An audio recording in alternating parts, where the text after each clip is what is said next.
Hi everyone, Namaste with Dr. A.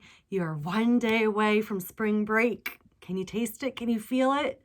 It's not the tropics, I know. It's not laying somewhere on a beach, but it's taking a break from our everyday hustle that has been our new normal for the past couple of weeks. Today, you're joined by my daughter, who's going to be somewhere in the background at some point, and we'll be making space and becoming flexible in parts of our body, as well as acknowledging the flexibility that we've been exercising in our routine. Whether in my case that means disrupted naps, or balancing momming and working, or living in close quarters with people, these are all things that we've had to be flexible with. In addition, we've had to be flexible learning new skill sets and balancing technology with our life. You have been a teacher, a parent, a family member, all at once. It's been very difficult. You've been doing a lot of IT-related activities, Zoom, Google Hangout, Google Meet, emailing, getting phone calls from the teachers, Google Classroom, how to submit assignments, how to look at the streaming classwork that's available, and parts of your body have taken a toll, and parts of the balance of your life have taken a toll. We're going to address both today. So first things first, find a comfortable seat. Closing our eyes, start with a neck roll, where so much of our neck tech injury is found. From hunching and texting, from typing and hunching, from even driving and curling in, or just we go inward when we're anxious, and that's where a lot of people have been.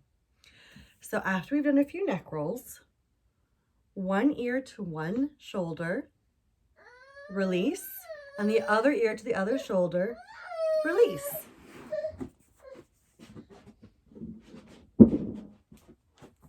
Flexibility, right? We're going to get to a tabletop position where normally our hands are in the front. This time, they're facing the back. Your wrists are the home of carpal tunnel feelings, and they need to be stretched out, leaning back a little bit, coming forward. Sienna, why don't you try? Come here. Come here.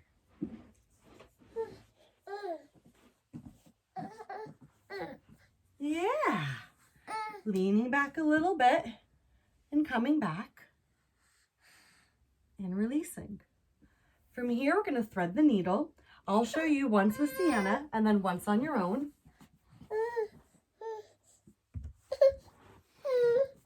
Raising our arm up to the ceiling. That's right. Come on with me. Thread it through. Stay there a few more breaths than me because I could tell my hair was about to be pulled out. Reaching up to the ceiling and then threading through so that your shoulder and your cheek end up reaching the floor.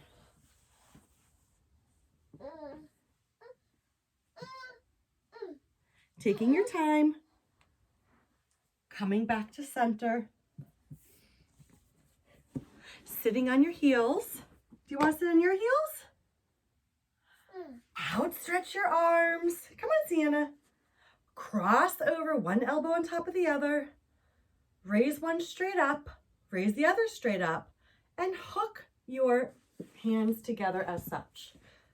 Raise them towards the ceiling and feel the shoulder and back stretch. Hinge forward, let yourself round, and feel your shoulder blades separating. Come back to center, release. Switch arms, cross over, arm up, hook hands. Again, raise forward and curl over.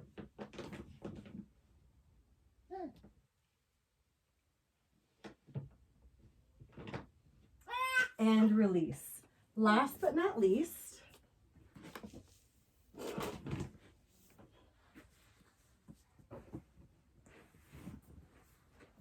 sitting on our bottoms, cross one leg behind so that the heel is by your hip. The other heel is flat on the floor. Raise your arm, twist over, hook your shoulder with your elbow, and look behind you.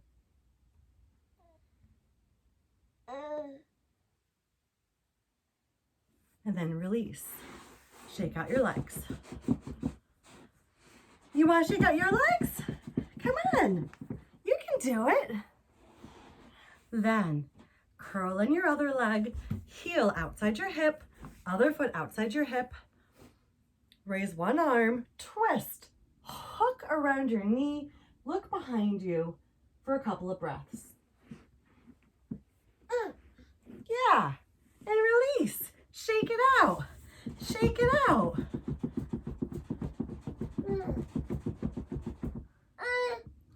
And last but not least, we're going to talk about how we each can connect with ourselves by disconnecting with technology. We all know you have to use technology every day, right now especially, for work, for remote learning, for keeping in touch with loved ones you cannot see in person. My strongest recommendation is to max out your non-productive IT time.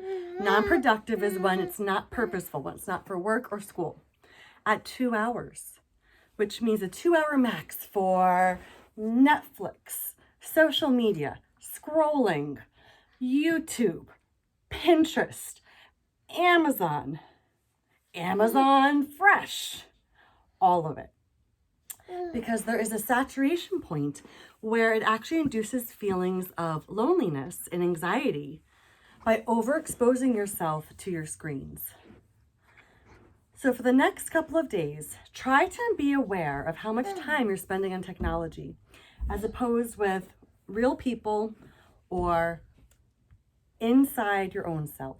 And by inside your own self, that might mean yoga, meditation, a walk by yourself, locking the door to your shower for an extra hot shower for a long time where no one can talk to you. It might mean writing. It might mean creating something with your hands.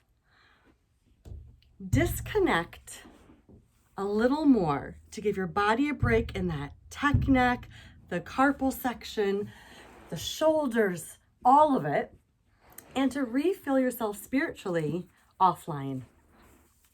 Until next time, this is Sienna and Dr. A wishing you lightness in your heart and home and body.